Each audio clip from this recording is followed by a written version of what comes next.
forgiveness in the September meeting. I had started a new job and let time get away from us. You I gotta was, tighten it. so I left 2 hours early today to make sure I got back on time. All right. Do we have any excused absences? Yes, Ms. Clybourne has asked to be excused, and she may arrive a little later, but she has asked to be excused. Okay. We have one member who's asked to be excused. Can I get a motion to excuse Ms. Clybourne? I'll make a motion to excuse her. It's been moved in second. All those in favor? Aye. Aye. It stands approved. Ms. Clybourne is excused. We ask for you to review the agenda. And if so pleases, motion to accept the agenda for November 19th meeting. So moved. It's been moved in second. Second. It's been moved in second. All those in favor of the agenda as proposed, say aye. Aye. Okay, none opposed. All right. You were emailed the minutes from the September meeting. I think there was some Discrepancy. yeah, and some communication threads with corrections that were needed. Is there any other items in which needs to be addressed in September minutes? Okay. Having considered and reviewed the minutes from the September meeting, the motion to approve the minutes. So moved. Second. Moved in second. All those in favor of approving the minutes from September 2018, say aye. Aye. Any opposed? No. Okay, new business. Preliminary plat for Brooksville, Section 4.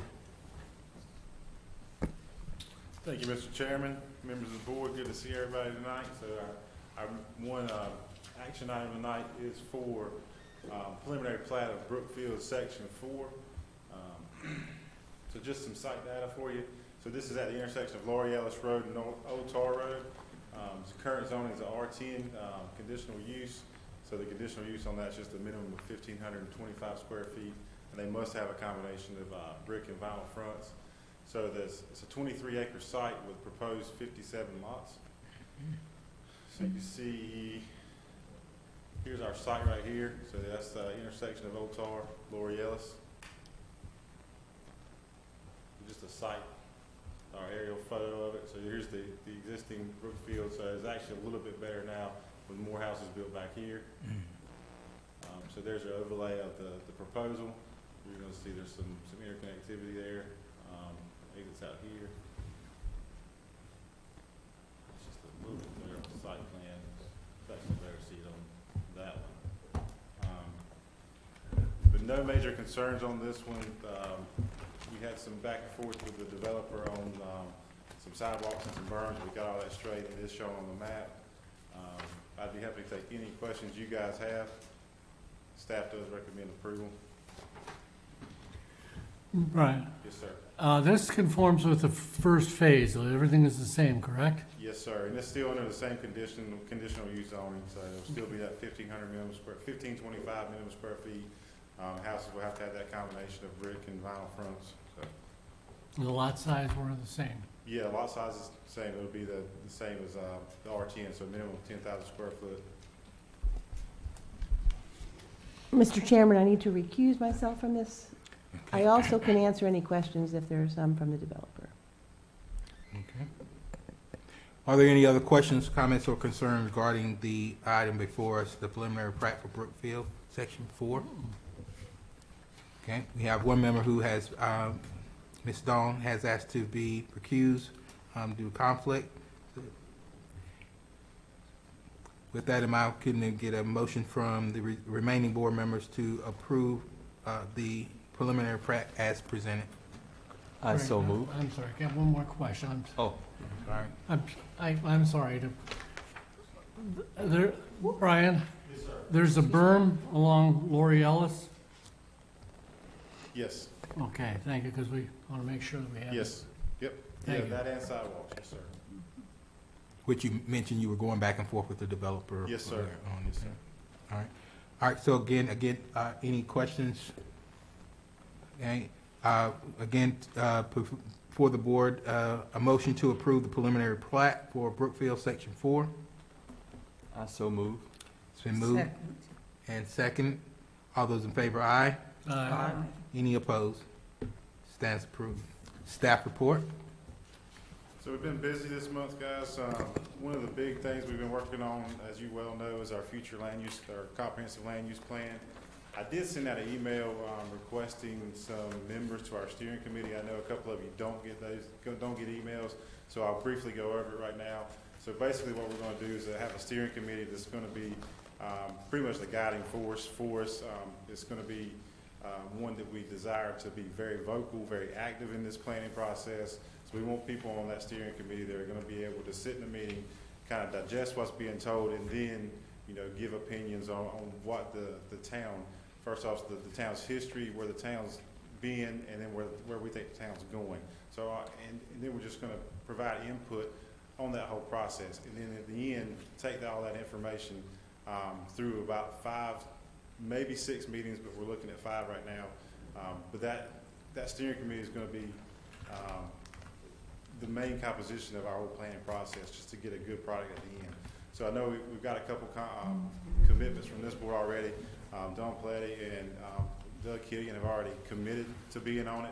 I have had a couple that have said they prefer not to and probably be involved in the stakeholder meetings.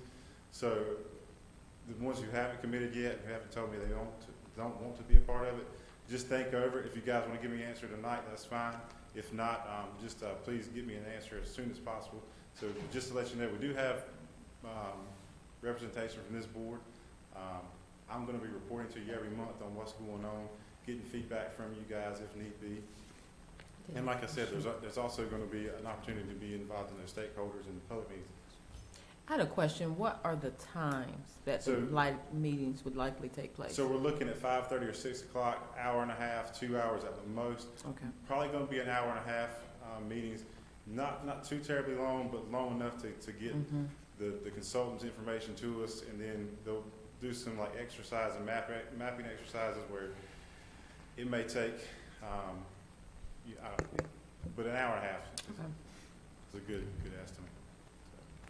Yeah, and as I shared, basketball season is getting ready to come around, and so I don't want to commit myself knowing that I have a longer commute and I have those events that, you know. That's totally understandable, and I totally understand anybody who doesn't want to be a part of it. Like I said, there are plenty of opportunities we have, and like I said, we've got representation from the board.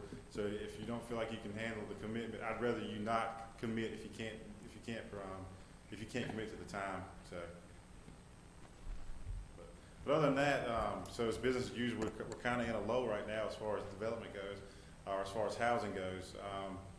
The building permits have declined, but that's not necessarily a bad thing. It's just because we don't have any lots available in town. There's still a lot of desire to be in Winterville. We've got it with this preliminary plat coming on online, so hopefully these lots will be recorded before long. So with that, coupled with the other ones we got coming down the pike, we should have a good inventory of lots for people to start building houses again and get more people in Winterville. But other than that, guys, we're staying busy. So I'd be happy to answer any questions you guys have. And I just having served on the steering committee for the bypass, I think that too is going to spark some more additional growth and other things that happen. Absolutely. On the Winterville side. So they're still on track for that to be done the end of next year. So you should see some cars driving on that by the end of next year. I don't know if you guys have noticed Laura Ellis Extension. They've got pavement down on that. They just still got tied into 11. But there's some development that's going to be coming along with that as well. So looking forward to seeing what that site's going to turn into. All right, and I did receive notification that the county did adopt the plan for the. They did adopt their plan October, whatever their meeting was, latter part of October. So the land use plan for the bypass. Land use plan, that's right. So and that's one of those things where we're not going to formally adopt it.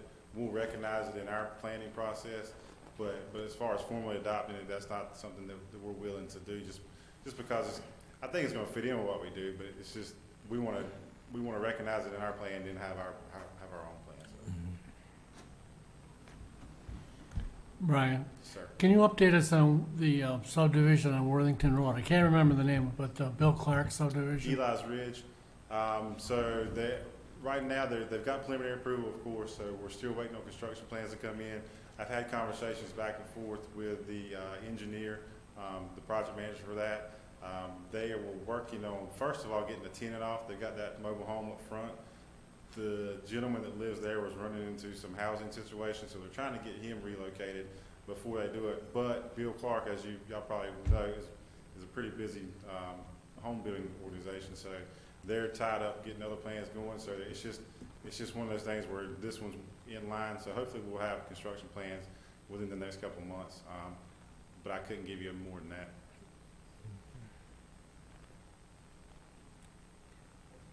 Any other comments or questions from the board? Okay, all hearts and minds clear, we'll entertain a motion to adjourn. Then move to adjourn and get a second.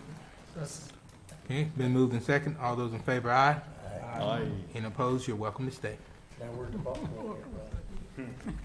Oh, we're gonna What did you change? look at the South little End show you had, No, I mean, the polices. Central? Oh, My daughter taught in Halifax. I'm definitely staying then.